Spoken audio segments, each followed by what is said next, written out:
Can we request you to sit?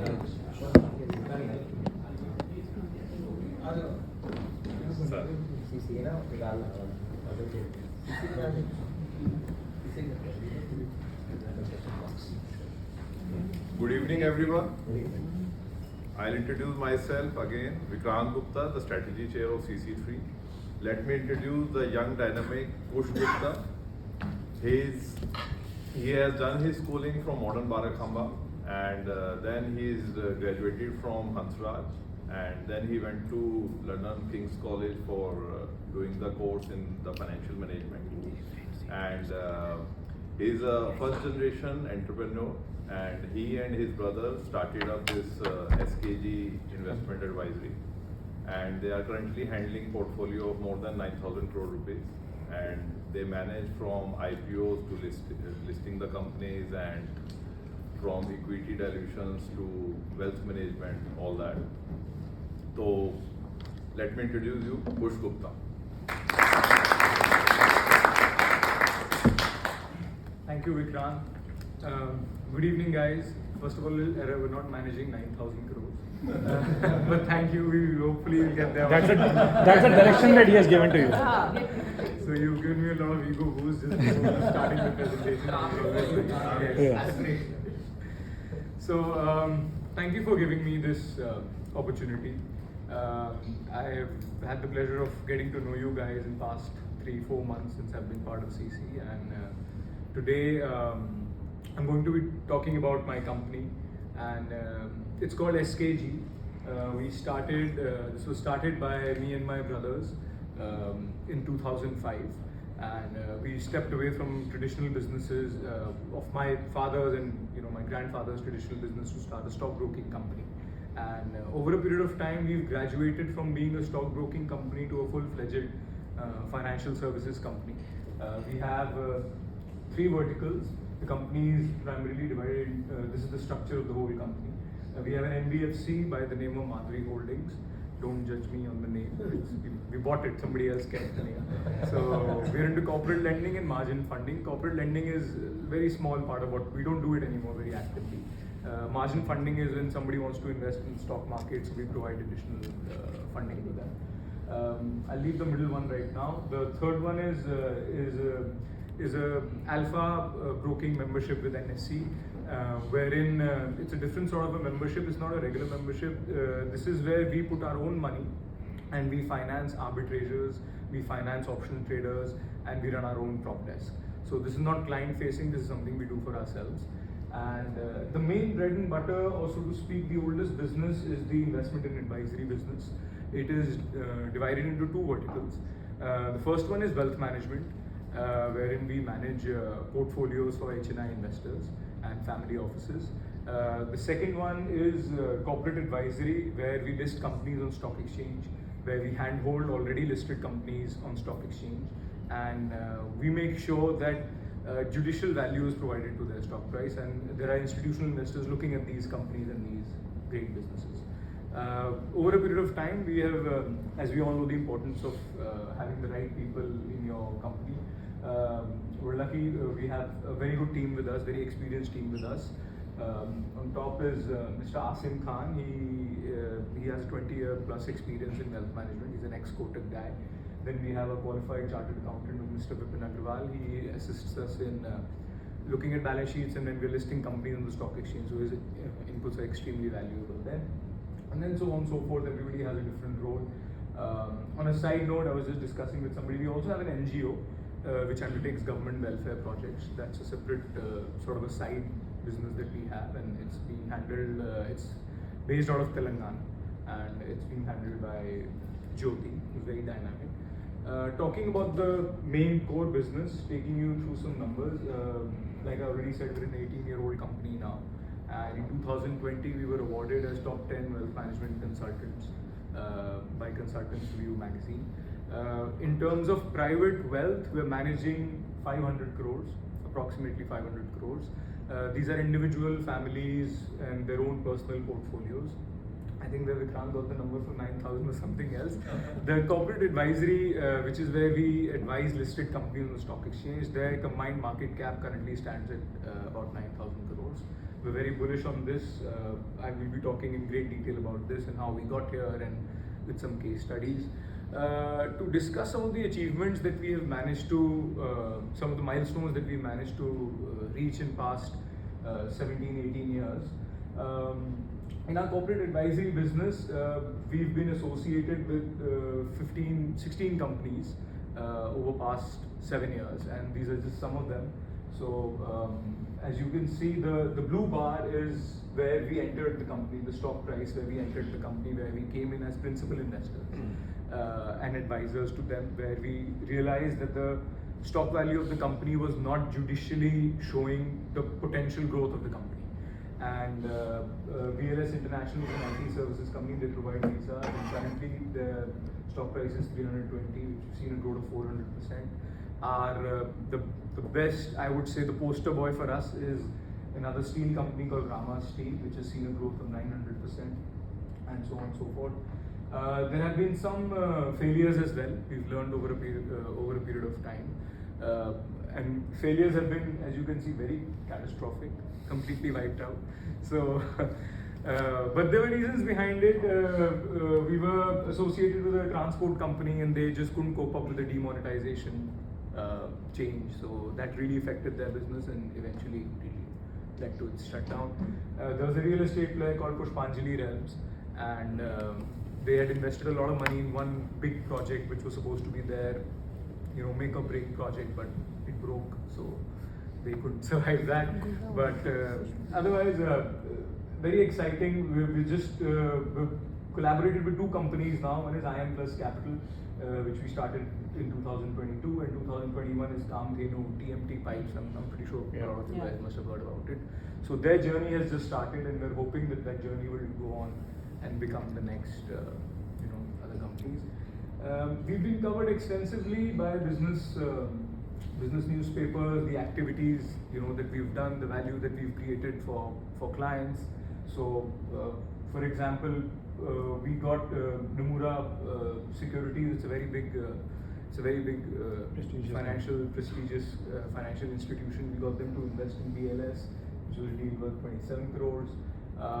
Shankar Sharma is a very big investor, very big institutional investor.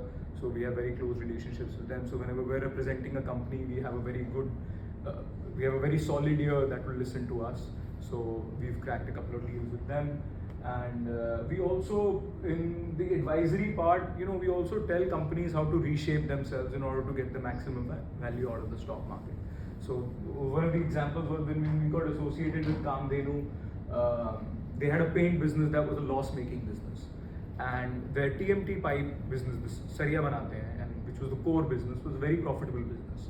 So we advised them to demerge, and the minute they demerged, we saw huge investor interest came in, and the stock price rallied by 12%. So this is just one of the quick examples of how what we know will sell in the market, and what promoters who are obviously very busy in doing what they do best, which is running the business, sometimes tend to oversee.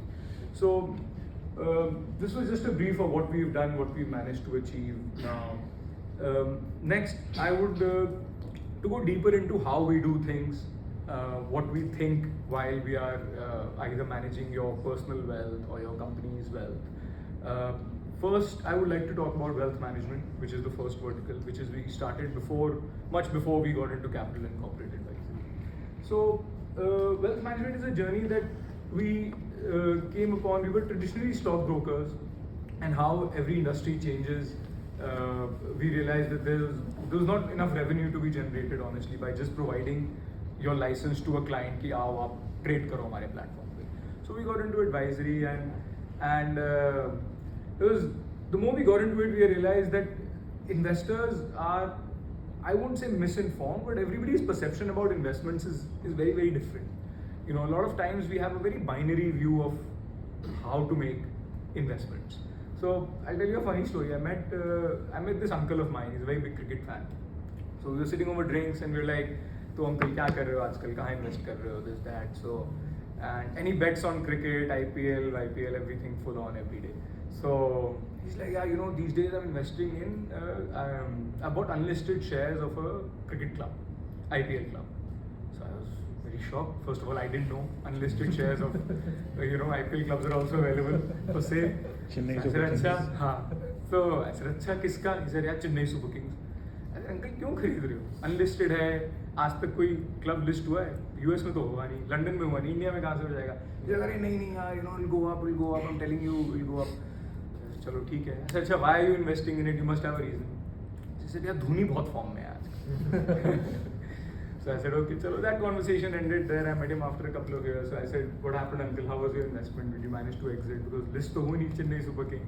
He's like, नहीं यार, price गिरा. I said, क्यों क्या हुआ? He's like, यार धोनी की form बदल गई. उसको कैप्टनसी से हटा दिया, शेयर गिर गया. So what we realized over a period of time that everybody looks at investments with a very sort of singular point of view. A lot of us just wake up one day and think, yeah, I have money in my bank. Let me call a friend, who's doing it. Let me call my banker. Let me call my advisor that day. They don't make it as a habit.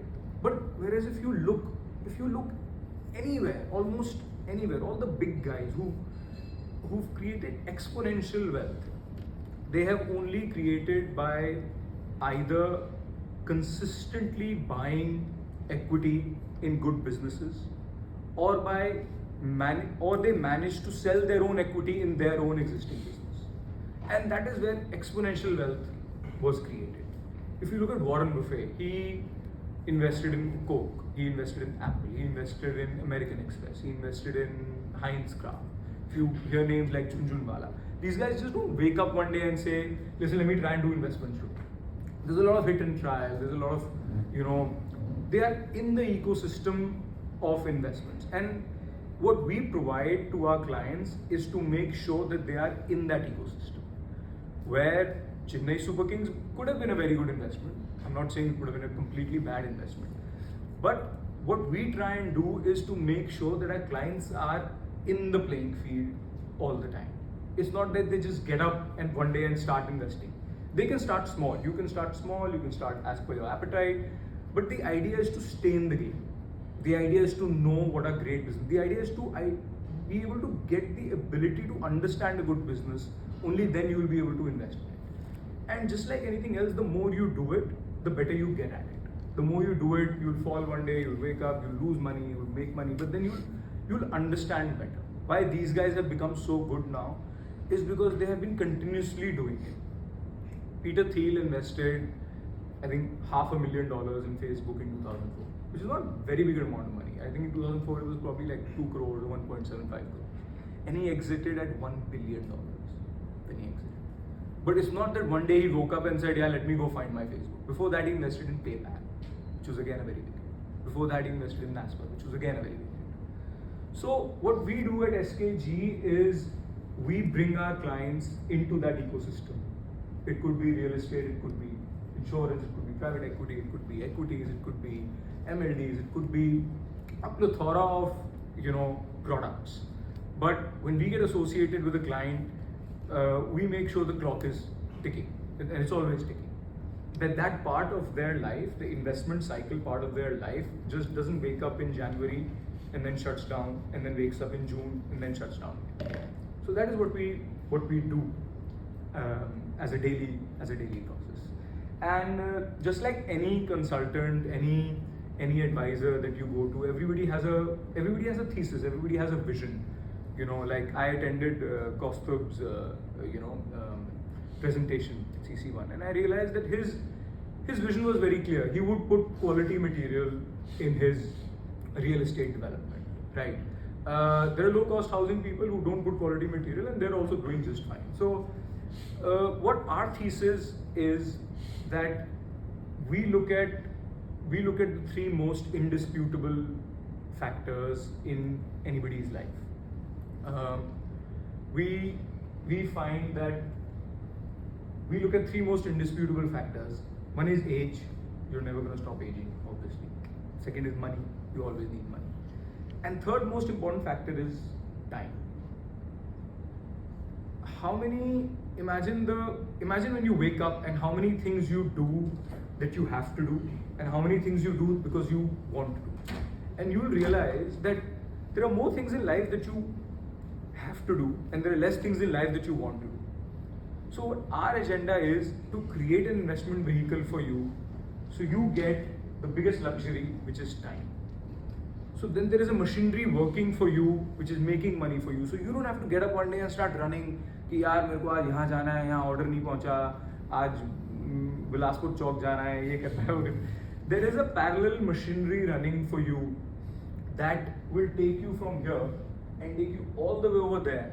And it's not a small process. It's not a 1 year, 2 year, 3 year process. When we get attached to a client, we think of them in years, decades maybe. What will their portfolio look like after 10 years? Can I provide him a successful retirement after 10 years? Can I make sure that he is doing exactly what he wants to do? It could be playing golf. It could be again investing money in a new business. I'm not saying sit at home and let me just send you paychecks. No. But the idea is that you should move away from all the redundant things that you're doing in life. Because once you get the financial security, you will find the confidence in time to move away from it. So that is the thesis that we work with. That is the aim that we have. That is the vision that we create when we meet clients or when we sit with clients and we understand what their lifestyle is, we understand what their risk appetite is.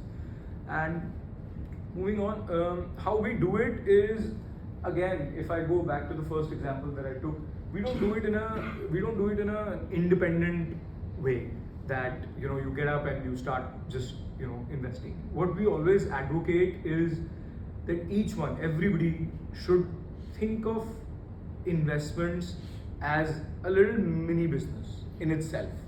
It's not something that you're doing today and you're not doing today. So what we create is we try and create family office for all our clients. And family office may sound like a very big name, very big sort of a name word like family office, but it doesn't have to be 100 crore family office. You can always start with 1, you can always start with 2, you can always start with 10. But the idea to create a family office is to put a vision on paper. So when we meet clients, our first 2, 3, 5 meetings, we don't talk about investments. We don't talk about where to put money. That is the last thing. The product choice is always the last thing. That is probably even done on the phone sometimes. That's not even discussed probably. What is discussed is, so I'll give you an example. One of our clients, he's a chief editor of a newspaper. His name is Shashi Shekhar. He's a politically exposed person, and he writes for Hindustan, HT Mint and the Hindustan Hindi newspaper. So I met him and he was drawing a salary of about, I think, 3 crores a year, very comfortable, and he had a portfolio of about 15 odd crores. So first few meetings we tried to understand what he actually wants to do. The first thing he wanted to do was to keep his son away from his investments, to make sure that his son doesn't know how much money he has. And so we worked on that. We'll keep it separate. We'll put a different vehicle on it and everything. And even after if something happens to you, we'll make sure that it gets passed on to your son in a judicial manner. Then the second thing he wanted was, he said, यार मेरे को ना महीने का 1% चाहिए बस. मेरे को इससे ज़्यादा चाहिए ही. मैं अपना खुश हूँ बहुत ज़्यादा. मैं 15 लाख रुपए मेरी साइड इनकम है, मेरी सैलरी 3 करोड़ रुपए, इससे ज़्यादा मैं खर्च ही नहीं कर सकता इससे ज़्यादा. So then we worked on it. We made sure that he gets his 1% a month. Whether COVID happens, whether global meltdown happens, because his ask is not like climbing a mountain or something. So we decided, okay, I'm confident I can give you 1%. As long as that helps you sleep at night, it's perfectly fine. So we did that, and it took us 2 years to consistently provide him returns.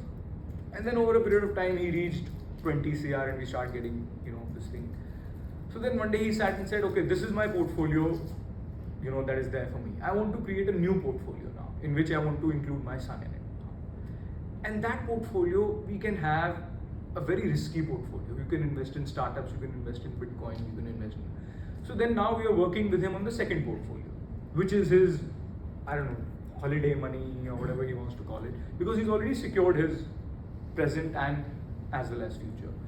So what we do is we create these strategies, we create these structure. I always tell my clients that have an investment committee. Again, it's a very big word, but it doesn't have to be a committee. When you say committee, you think like 5 people on it or 7 people. No, It can just be you, it can be your spouse. If you want to include your children, it can be that, and your wealth advisor.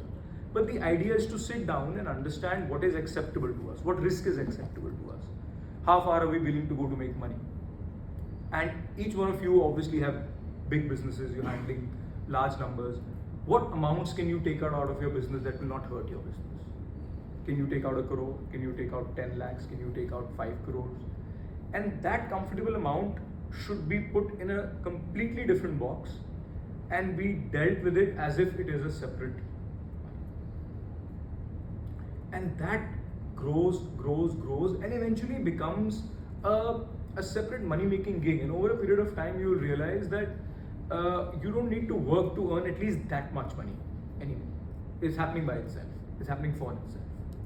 So we create a structure, we create these structures, and apart from that, there are a lot of ancillary services that we provide. One of the major ones being succession planning, which is a very big issue these days, especially in joint businesses, retirement planning. A lot of our clients, they want to send their kids abroad, so we do LRS, which is now obviously taken a very different shape, but they do that. So it is more of planning and strategy and less of ab ye khareed lo, wo khareed lo, ab ye kar lo, wo kar lo. And let me tell you, we're a very boring investment advisory company. Okay, I tell my guy, if you want entertainment, go watch Netflix.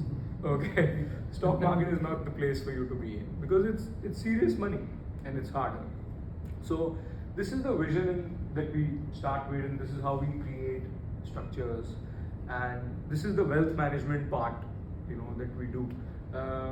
In 500 crores, we have about 30 odd clients. So we're a very boutique wealth management company.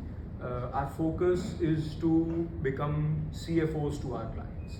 So not just in their area of investments, but it could be personal matters, it could be anything to do with financial matters. We would like it if client gets up in the middle of the night and calls us, and we're absolutely happy doing that.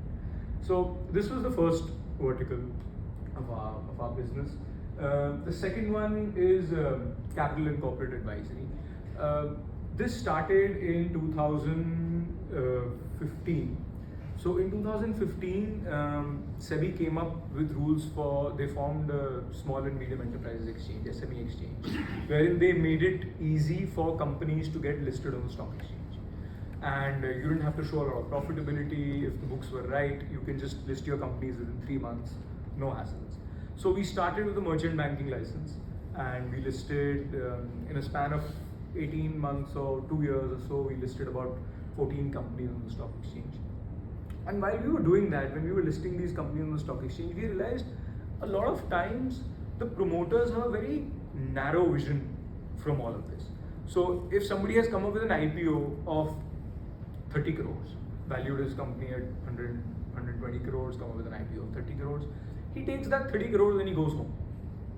And he immediately starts, next day he will have a meeting with the accounts team and say, listen, we've got 30 crores capital, let's see how to expand. And he's completely forgotten about his stock.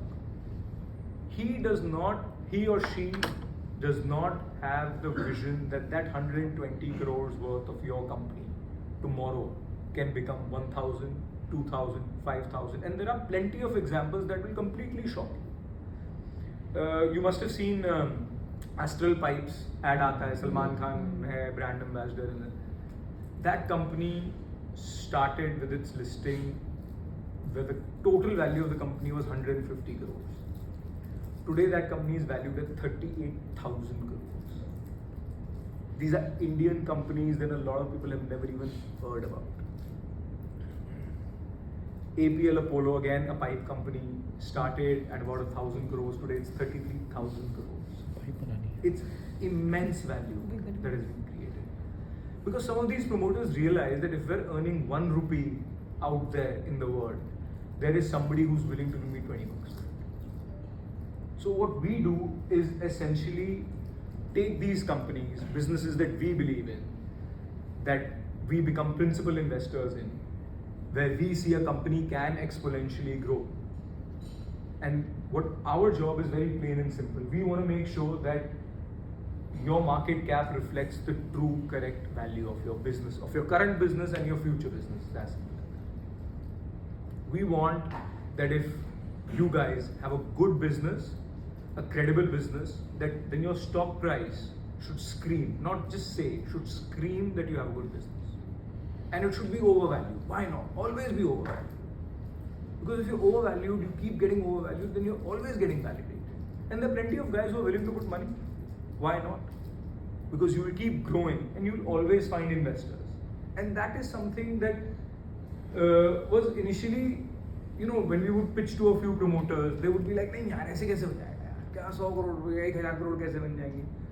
But when they start doing it, when the cycle starts moving, when the machinery starts rolling, then these things are possible. So to expand this, I'll take a case study of Rama Steel. So this was a company, it's a very old company, 50-year-old company, multi-generational company that had 3 manufacturing units. And steel is no great shakes business, by the way. Steel is a very simple business. It is a business of conversion, essentially. एक steel plate आती है, it goes into a machine, and it rolls and becomes a pipe. That's it.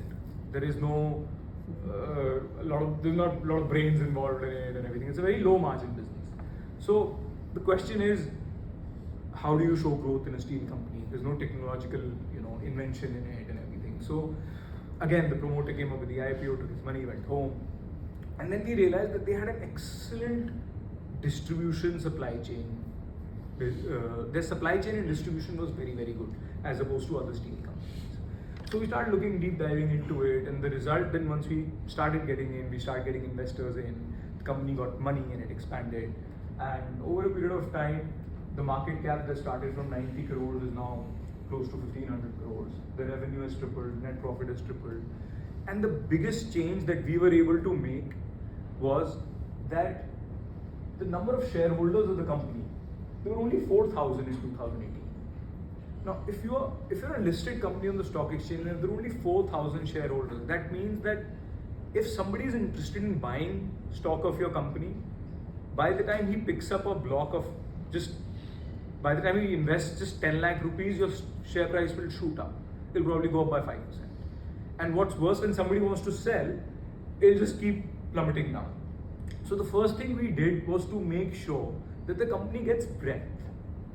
And now today it has about 47,000 shareholders. They peaked at about 52,000 and now they've come down to 47,000. So what happens now is we've given them a cushion. In a very simple terms, it's like giving shockers to a car. Now if selling pressure comes, COVID bhi ho gaya uske baad, Adani bhi aa gaya, Adani ab ja raha hai, but the company became resilient. The stock price became resilient. So the promoter was no longer worried about कि यार अब मंदी आ रही है तो share बिकना शुरू हो जाएगा, मेरे तो 100 crore रुपए खत्म हो जाएंगे market cap पे and everything. So this is the kind of value that we were able to create. Back then there were no institutional investors in the company, and now approximately 1.5% is owned by mutual funds and about 4.5% is owned by FI, foreign institutions. So this was a very big validation for us. And every time I give this kind of an example, everybody says, a lot of people say, these are pump and dump stories. And it's not, it happens, you must be reading it. Recently, Arshad Barsi, I don't know how many of you read, was thrown to jail. Yeah. Because he was part of a company that stock price went up from 6 to 25 and then now came down, and these guys are on social media platforms and stuff like that. So these things do happen. It's not like they don't happen.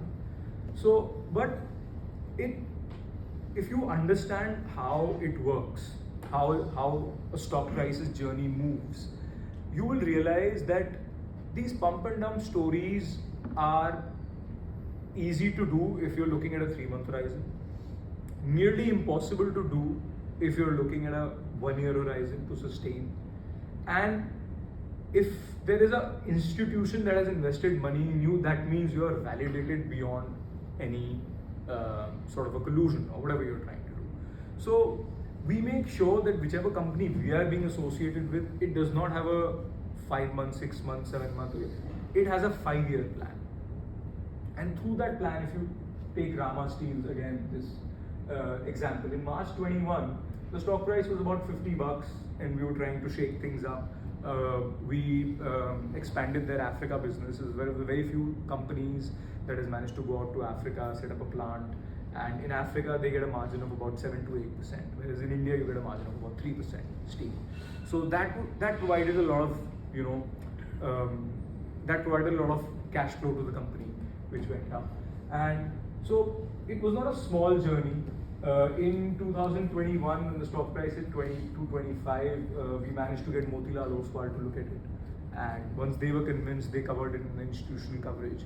And as soon as you get this, then you get a completely different jump. Within 3 months, we had mutual fund guys who were eyeing it. And let me tell you, if you have a good company, there is a genuine shortage of places to invest for investors.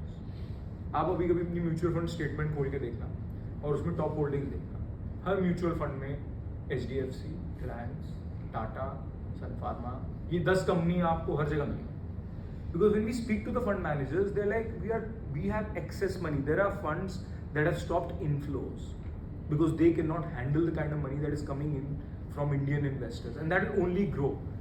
Which means there is a pool of money lying around which is looking to find its way to you. Provided if you have a good advisor and you have a good business that can be sold. And once you do that, you can see that the trajectory just goes up. In 2022, we got the first FII, which was an Asian 16th Street Asian Gems Fund to invest, which was again a very big validation. And as and when the company grew, it's they gave a highest quarterly PAT in March 22. In December 22, I missed that stat. They had the highest revenues ever, and they declared a 4:1 bonus, and the shareholders reached at 50,000 level. So this is how a journey looks like. And what we do, what our role is the examples that I gave you, that we do strategic tie-ups for companies like the Kamdhenu one that I told you. For Rama, we realized that one of their very big distributors was willing to sell their company in return of an all equity deal. So we brokered that deal, and the distributor got Rama Steel shares, and they got the top line of that distributor. So immediately their revenues went up from by 200 crore, 300 crores immediately. So that could provide a good value, to the stock. So this is what the summary is, and over a period of time, there are very good businesses around us that we don't realize have the potential to become big, and that is what we are looking to do. And the road ahead is that all these companies that I was talking about, the PM, the BLS and Rama and all, till now we were advising it to our client network in a very informal way. We would tell them, listen, you can buy this. So we want to corporatize it, so we're launching our own fund, wherein we will pool in the money and then invest in these companies. That will give us a better leverage, in making long deals. And we want to expand our equity first desk, which is the arbitrage desk, which my brother Love looks after. So we are setting up a trading floor and of about 50 traders that will sit on it. We provide them margin funding, and they would trade on the stock exchange. And we are also again obviously looking to expand in our capital and corporate advisory business. The IR function is where we reach out to fund managers and we ask them to look at the companies that we are representing. So this is the road ahead of us, and during this journey there is only about a week ago I was sitting and I was thinking, okay, so we've made decent amount of money for ourselves, we made decent amount of money for our clients, but there is this one stat that I stumbled upon which I feel the biggest pride in. I think we've managed to move the needle a little bit, is that since 2017, amongst the companies that we were involved with, approximately 5 lakh shareholders ended up making a profit of 2,500 crores in past 5 years. So the reach is far. It's not just that we've created wealth for ourselves or for 50 clients that we are associated with. There are lots of shareholders that have benefited out of it, and obviously the promoters, they've also made obviously substantial amount of profit, which is not covered in this. but we managed to give a lot of shareholder wealth. So that is something we're extremely proud of, and with good support, we want to keep increasing this number over a period of time. And that's it. I think I'll leave you guys with a small thing that we follow a lot of people, we follow a lot of big businessmen, entrepreneurs, and I think all of them, they start with a vision, and once they have the commitment and they believe in the potential, whether it is their own companies or whether it is the companies that they are investing in, the potential is endless. Thank you guys. Amazing. Thank you.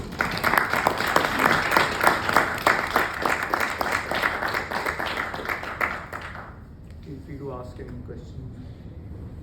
So many of them. Yeah, Akshay.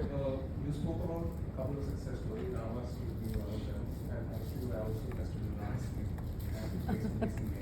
So how do you exactly approach a company, or does the company approach you?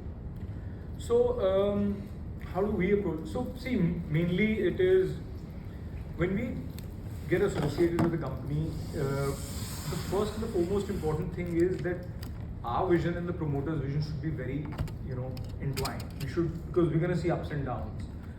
There will be times when the stock will take a beating, probably the promoter may not like it. There will be times that we would be expecting better results from the company, and the company won't. So it's very rare that we approach a company, because unless we don't know the in and outs of the promoters. In fact, some of the failure stories were because we didn't know the promoters, really well. So more often than not, it is we know somebody has a listed company, we know their businesses. So either we already have to know the guy from the past, and then it could be that they come to us. Also, we in certain cases we're looking at specific industries. So then we start hunting. So for example, the new company that we are tying up with is a semiconductor manufacturing company, and I was discussing it with my uncle. So in that case, we heard that there is a very big semiconductor manufacturing company based out of Chennai. So then we've gone up to them and we've presented ourselves to them. So it works both ways, but in most cases, it is from word of mouth that works. For us. Yeah. And is there so for a company that is exploring listing, so you will also come in and help someone that is unlisted and help them get listed? Yeah, definitely. So is there a target size that this is a stage at which a company should start exploring this, or you have to be sure that you want to list and that's when you come in? So I think we analyze businesses. So for example, so first of all, size should definitely be there, because initially when we start doing IPOs, we were doing smaller IPOs like 35 crores to 50 crores or something. Now when we're listing companies on the stock exchange, we're looking at least probably a company valuation of about 500 crores, which would mean that we were to raise 25% of it, which would be about 100 odd crores. We are happy to work with a promoter that may not list today, may list after 1 year, may list after 2 years, and sometimes it does take that long, because traditionally run companies don't have the structure. They're still withdrawing crazy salaries. We met a guy who has a very good auto ancillary business, and their top line was, I think, about 500 crores, and their director's salary was 3% of the total revenue. So they were taking out so much money from the company. ऐसे मैं किसी के सामने जाऊँगा, बोलूँगा यार director 15 crore रुपए ले जाता है साल का, तो फिर कैसे चलेगा? So it takes time for us to align these companies and make them fit, so to speak. It's like if you're running a marathon, you won't just start running. You'll probably practice it. So that is what we do in the start, and then we take it forward. Yeah. So first of all, Vikrant, wonderful presentation and great job. Kush. Vikrant? That was it. No, it's perfectly fine. Go ahead. I'm so sorry, Kush. So wonderful, Kush, and great job. Now I have one doubt. You said when there is a good company, there's always capital searching for good companies, right? Yeah. Now, what do you mean by good company, and what changes have you done to Rama Steel? Because steel manufacturing is not, like you said, it's not a rocket science. Yeah. It's not a high-tech business. Correct. So, what changes have you brought to the company that took it from a regular steel making company to a good company that could attract capital from institutions? Very good question. So specifically with Rama Steel, after an insane jump in market value, their PE is still 50. Which is highly overvalued. Which is highly overvalued, but I would say if you think of the valuation that is this jump that it has seen, the PE obviously should have been, if you do an apple to apple It's a comparison, 3x it's a growth. 3x. Yeah. Yeah. So there were certain, at $90 it was highly undervalued. So first coverage was sort of bringing it to the par. Second biggest turnaround for Rama Steel was that we realized that their Africa business, which was doing really well, was in a subsidiary which was not attached to the main holding company. So the first thing that we did was to say that, listen, there is a decent top line that is lying in Africa that is not doing anything. Obviously, the reason why they had done it is because a lot of their capital was coming from Dubai. So, which was convenient. Like I said, some structural changes have to be made. So we spent about 6 months in making those structural changes, and the minute we made that company 100% subsidiary of the main company, then immediately the numbers that came in, the top line improved, the profit improved considerably. Steel, which is traditionally a 3% or a 3.5% business, thanks to their Africa business, for them became a 5% business. And when you're shifting from 3 to 5, 5 may not sound a very big number, but from 3 to 5, it's a decent jump.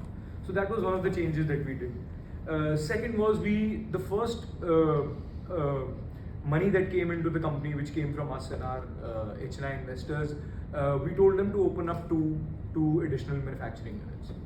So it took time for that to happen, but the plans had started obviously materializing. They did not have a presence in Bombay, so we opened up a manufacturing unit. They opened up a manufacturing unit in Bombay. That provided a lot of bread to the company.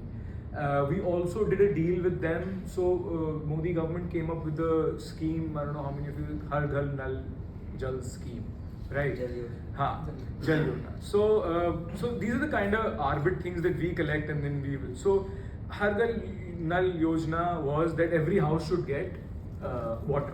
Now obviously you need piping to send the water. So we tied up with a company in Rajasthan. They were manufacturing motor pumps. They push water. So we said, okay, we'll tie up with you in an equity deal, and you take Rama stock. So one good thing that we are doing on a consistent level is we are using the stock as cash to do these tie-ups. So the promoter is not shying away कि यार इसको तो मेरे को 20 करोड़ रुपए देना पड़ेगा. नहीं, आपको 20 करोड़ रुपए नहीं देना. We'll make sure that if you keep registering numbers, stock value अपने आप ही बढ़ जाएगी. So let's do an all stock deal. So we did an all-stock deal with that company, a very big player in Rajasthan, and they had managed to get this government contract of Har Ghar Nal Jal. And then they started, their order book was only to Ram. So it's things like these. So for BLS International, again, a very, exponentially good company, very good growth. They are into visa services. So every time you want to go abroad, you go to VFS, right? So BLS is also a company that provides visa services. It's only the third company in the world that does what it does. The only Indian company that does what it does. And they, so visa services are like airline slots. So for example, if somebody in Turkey wants to apply for a visa to go to Indonesia, think of that as one route, and one company will get that route. Then another company will get a route from Turkey to India.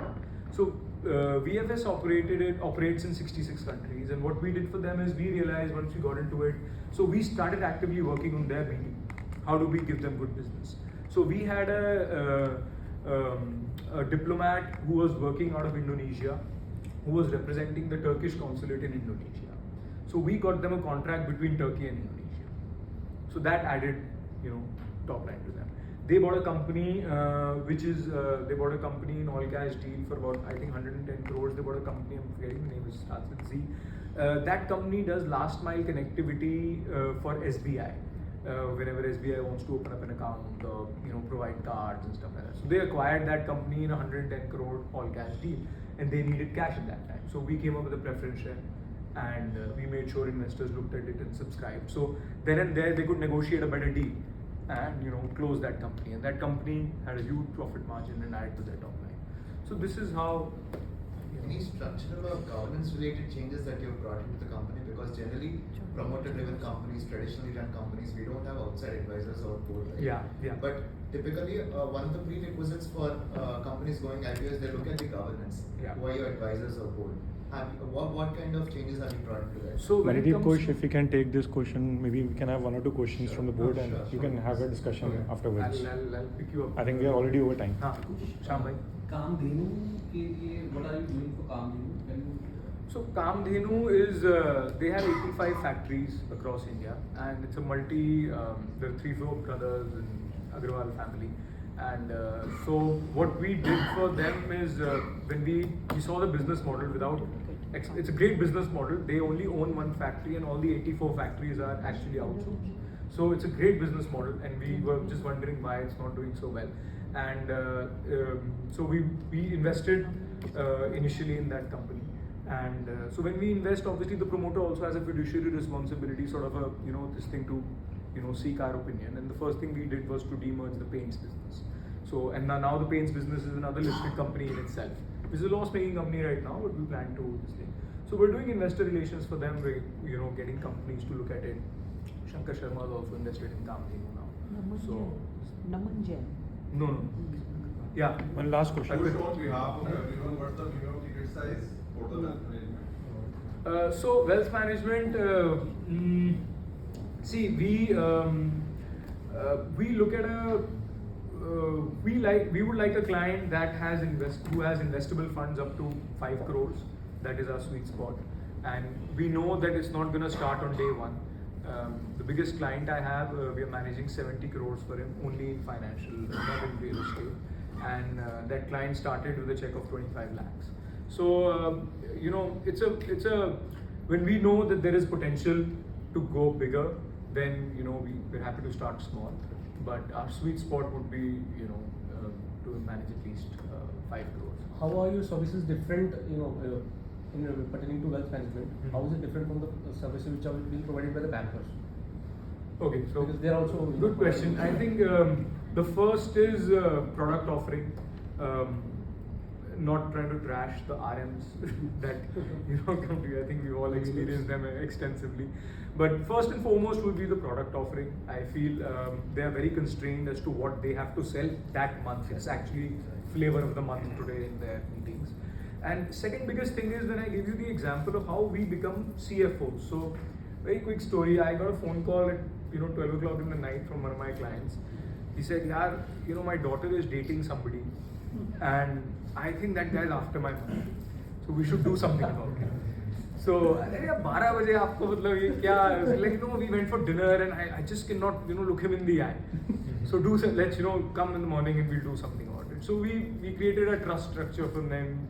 The daughter was young and we made sure that, but it's a real story. This is what happens. This is what we do. This is the problem that we are solving. We're not, we're not manufacturing laptop or setting up industries, So this is how we, manage to provide more value. Push, I'll just within one question. I want to understand that what is the strategy and when do you decide to exit a stock? How do you find that this is the time the stock is more valued now? And So now we should exit. So what's the strategy? So when we do direct equity investments, we only do for the companies that we are associated with. We don't do otherwise. And for our companies, you will be surprised. We haven't exited any single company unless it's gone bust, which didn't leave us with an option, because it's a very long story. We want to create. Rama's overvalued. I'm happy. If the stock is at 820, I think it'll come down. It will definitely come down to $700. But that doesn't mean that I've exited it. So for me, it'll be a journey till 1,000, 1,500, 2,000. So unless there is a very tectonic shift in the industry in which the company is in. So for example, we're not very fond of real estate companies. So we'll probably enter and probably one day exit developers, not the big developers. the big developers. Let's take it So offline it depends now. upon the industry, depends upon where the company is in its life cycle. Yeah. Arpit. Yeah, how deeply do you get involved in the strategic decision making as people understand you? So we don't assume that we know how to run your business better than you do. Obviously we don't. But we know what will move the needle on the screen. We know what investors would love. We know, so our inputs are in the sense, so we'll tell you For example, like when we suggested IM Plus Capital, it's a new company that's coming up. So they acquired a company from NCLT which is called Federal Lloyd. Lloyd ACs आते हैं, तो उन्होंने company acquire करी Federal Lloyd, and that company had a loss of 800 crores when they acquired it from NCLT. Now 800 crores of loss means that for 8 years I have 800 crores worth of profit to be made on which I am not going to pay taxes. So they had these two different companies. They had IM Plus Capital and they had Federal Lloyd. So Federal Lloyd to me is a gold mine. Okay, so we merged the company. So our suggestion was to do this. I'm not going to tell him how to do his business, but I am telling him that listen, if you merge it, I am looking at 250 crores worth of profit, which is free for you, which for your competitor he'll have to pay that as taxes, right? So no, so it's a cash flow that is free for you. Last So, question. yeah. How do you make money? I mean, what's your revenue model like? Okay. Wealth management and more. Yeah. So wealth management is we don't charge our clients. Whatever the investment that we are bringing on board, we are getting remunerated by the principal. So for example, if it's a fund, then that is remunerating us. That is very straightforward, simple. We tried QA clients से check आ जाए, but वो आता नहीं आसानी से. Even though it doesn't matter how much money you pay for them. So and on the capital advisory side, we started with IPO listing, so we would make our fees on the listing part. But then now we're not doing that, we outsource it. It's a paper pushing job. For us, we are principal investors in the company. So the first round, we won't enter a company without putting our own money into it. Before going to, an HNI like Mayank and saying, paise dal do isme. So we would put our own money. So where we make money is obviously when the stock goes up. And so we are connected with the company just as the charging us. Huh? You're not charging us. No. For CC, everything is free. So on that note, do we all get a tip so that we can buy it on Monday inside the So you can BLS International, I feel it's an 6,500 crore market cap company. It is an excellent business model. There is a French company called TLC, which is the third company. I said three companies. So it's VFS, there's BLS, there's TLC. Amazing business, very very high entry barrier. If I were to give somebody 6,000 crores up, तो भी वो business नहीं खड़ा कर सकते. It's licensing with 66 governments in the world. That does not come easy and that does not come cheap. So I would. For any other tip, please do one-to-one with questions. You will have less questions to ask.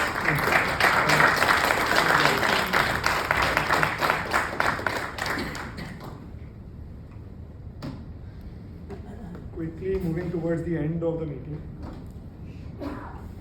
We should have longer directly. It was a very interesting. Sit. I think people are still.